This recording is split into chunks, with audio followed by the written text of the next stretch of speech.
اور گردنواہ میں عید کے روز جرمن ریلوے لیبر ملازمین کا 7 گھنٹے کی محدود ہڑتال کرنے کا اعلان، جبکہ برلن شہر میں انڈر گراؤنڈ ٹرینز اور بسز معمول کے مطابق چلیں گی۔ جرمنی کے دارالحکومت برلن اور گردنواہ کے اضلاع میں railway and transport union (EVG) نے ریل صنعت میں جاری تنخواہوں میں اضافے کے مطالبے کے پیش نظر 21 اپریل بروز جمعہ عید الفطر کے موقع پر صبح 3 بجے سے 11 بجے کے درمیان ہڑتال کرنے کا اعلان کیا ہے۔ ریلوے یونین کے اعلان کے مطابق تمام ریل روڈ کمپنیز میں ملازمین کام بند رکھیں گے۔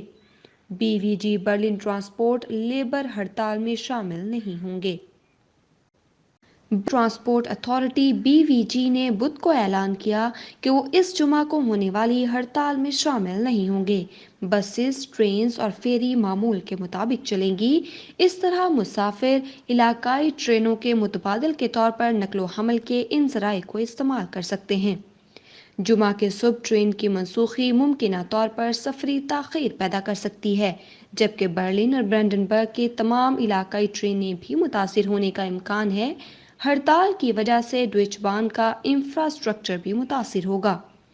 ہڑتال صبح 11 بجے ختم ہو جانے پر ڈوئچ بان معمول کے مطابق اپنے مسافروں کو سروسز فراہم کر پائیں گے، لیکن رمضان کے اختتام ہونے کی وجہ سے ممکن ہے کہ مسافروں کو مشکلات کا سامنا ہو۔